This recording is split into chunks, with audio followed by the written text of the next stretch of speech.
네, 사랑하는 성도님들, 오늘 본문에서는 땅에 대해서 말하고 있습니다. 다시 말해서 농사 짓는 것에 대해서 설명하면서 이스라엘 백성들은 하나님만 의지해야 한다라는 것을 강조하고 있습니다.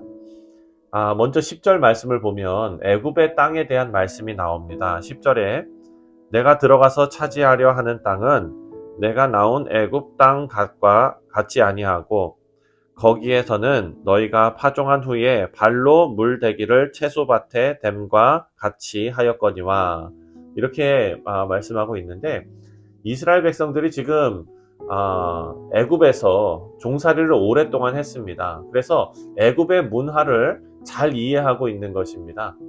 사실 이스라엘 백성들이 종살이했던 애굽은요, 교만할 수밖에 없는 그런 환경이었습니다. 애굽이 강대국이 될 수 있었던 이유 중에 하나가 바로 비옥한 땅입니다. 우리가 잘 아는 대로 이집트는요, 남북으로 길게 나일강이 이렇게 뻗어 있습니다. 그리고 그렇게 긴 강 동쪽하고 서쪽에는 사막지대가 있는데, 근데 나일강 주변에는 해마다 7월에서 10월 사이에 아주 규칙적으로 나일강이 범람합니다. 홍수가 발생합니다. 그때에 아주 비옥한 흙이 농사하기에 적합하게 그 주위에 쌓이게 됩니다. 그리고 그것은 강우량이 많지 않기 때문에 농사가 어려울 것이라고 생각하지만 나일강이 있기 때문에 농사 지을 때에 파종을 하고 10절에 나온 대로 발로 물대기를 합니다. 이것은 강물을 밭으로 퍼 올리는 그런 페달을 밟아서 물을 퍼 올리는 것을 말하고 있습니다. 그렇기 때문에 이집트의 모든 농사는 관계 수로를 잘 이용하면 큰 걱정 없이 농사를 지을 수 있는 그런 땅입니다. 물을 다스릴 수 있는 나라였지요. 하지만 동시대의 다른 나라들은 전적으로 하늘에만 의지해야 하는 그런 농사를 지었습니다. 하늘에서 때에 맞게 비가 내려야 농사가 가능한 것입니다. 그래서 애굽은 교만한 나라가 될 수밖에 없는 그런 환경이었습니다. 하지만 이스라엘 백성들이 들어가야 하는 가나안 땅은 환경이 완전히 다릅니다. 11절 말씀을 보니까요. 너희가 건너가서 차지할 땅은 산과 골짜기가 있어서 하늘에서 내리는 비를 흡수하는 땅이요. 가나안 땅은 인간이 물을 다스릴 수 없는 땅입니다. 파종할 때에 비가 내려야 살 수 있는 땅이고요. 그리고 이스라엘 백성들이 애굽에서 나올 때에 하나님께서 10가지 재앙과 홍해를 가리키는 그런 기적을 보여주셨는데 광야를 인도하시는 모든 과정은 이스라엘을 납득시키시는 과정이었다는 것을 우리가 알 수가 있습니다. 가장 먼저 하나님께서는 애굽에서 그 문화와 그 모든 것에 익숙해져 있던 교만한 그런 삶 가운데 익숙해져 있던 모세 그리고 또 이스라엘 백성들을 애굽에서 건져내시고 광야로 인도하시면서 가장 먼저 모세를 납득시키셨죠. 출애굽을 위해서 하나님께서 모세를 부르셨을 때 40세의 건장한 나이가 아니라 80세의 나이에 모세를 부르신 것도 같은 맥락입니다. 그때부터 하나님께서는 모세를 납득시키십니다. 출애굽을 통해서 하나님의 구원은 전적으로 하나님을 의지해야 하는 과정이라는 것을 모세가 알아야 하기 때문입니다. 안 될 것 같은 일이 정말 불가능한 일인지 아니면 내가 생각하기에 불가능한 일인지 생각하라는 것이죠. 12절 말씀입니다. 12절에 내 하나님 여호와께서 돌보아 주시는 땅이라 연초부터 연말까지 내 하나님 여호와의 눈이 항상 그 위에 있느니라. 아멘. 가나안 땅은 비록 물을 다스릴 수는 없는 땅입니다. 애굽처럼 그렇게 치수를 할 수 없는 땅이지만 하나님께서 돌봐주시는 땅이다라는 것입니다. 그렇기 때문에 어찌 보면 애굽 땅보다 더 안전한 땅이라고 그리고 더 복받은 땅이라고 생각할 수 있습니다. 홍해를 건널 때 이스라엘이 경험한 물벽의 은혜를 한번 생각해 볼 수 있습니다. 홍해를 마른 땅과 같이 건너면서 좌우로 갈라진 물벽은 아무것도 막아줄 수 없는 물벽입니다. 생각해 보면 인간이 만든 어떤 성벽이나 그리고 콘크리트 벽이나 이런 것이 훨씬 더 강하다고 생각할 수 있습니다.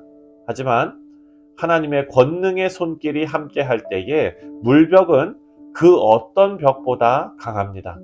마찬가지로 비를 다 흡수해버리는 땅이지만 그 땅에서 하나님께서 연초부터 연말까지 바라보시고 함께 하시면 그 어떤 땅보다도 비옥한 젖과 꿀이 흐르는 땅이 되는 것입니다. 이스라엘은 그것을 훈련받았고 이제 훈련받은 대로 살아야 하는 것입니다. 가나안 땅은 그 스스로 이스라엘 백성들에게 축복의 땅이 되지는 못합니다. 어제 우리가 묵상한 대로 이스라엘이 스스로 삼가서 우상을 버리고 하나님을 섬길 때 하나님께서 이른 비와 늦은 비를 내려주신다라고 약속하십니다. 그리고 그들은 풍성한 소산을 얻을 것입니다. 지금 신명기를 통해서 이렇게 설교하는 모세에게도 한 가지 걱정이 있습니다. 그것은 바로 모세가 이스라엘 백성들을 너무 잘 알고 있기 때문에 하는 걱정입니다. 16절과 17절 말씀을 보면 너희는 스스로 삼가라 두렵건대 마음에 미혹하여 돌이켜 다른 신들을 섬기며 그것에게 절함으로 여호와께서 너희에게 진노하사 하늘을 닫아 비를 내리지 아니하여 땅에 소산을 내지 않게 하심으로 너희가 여호와께서 주신 아름다운 땅에서 속히 멸망할까 하노라. 자신이 광야에서 인도해낸 지금 이 출애굽 세대를 보면은 모세는 그들에게 불신과 거역의 DNA가 있다는 것을 알게 되었습니다. 이스라엘 백성들은 모세의 걱정대로 가나안 땅에서 하나님을 순종할 수도 있고 거역할 수도 있습니다. 그것은 그들이 무엇을 기억하느냐에 달려 있습니다. 그리고 얼마나 기억하느냐, 얼마나 오랫동안, 얼마나 선명하게 그 기억을 가지고 있고 또 다음 세대들에게 전하는가에 달려 있는 것입니다. 그래서 이들은 자주 기억해야 되기 때문에 절기를 지켜야 합니다. 하나님의 약속을 믿어야 하고 하나님의 경고를 들어야 하는 것입니다. 우리 사랑하는 성도님들, 오늘 우리가 살고 있는 이 세상도 같은 법칙이 적용됩니다. 가나안은 축복의 땅인데 그 축복은 인간의 노력이나 그리고 뛰어난 어떤 농업기술 이런 것이 아니라 하나님을 사랑하고 하나님을 경외함으로 얻는 복이었습니다. 우리도 사람의 경험이나 또 하나님 외에 우리가 의지할 것들 그런 것들을 쫓아서 살아가면 애굽 사람들이 자신의 농업기술, 과학기술 이런 것을 의지해서 교만해진 것과 같이 우리도 같은 결과를 초래할 수 있습니다.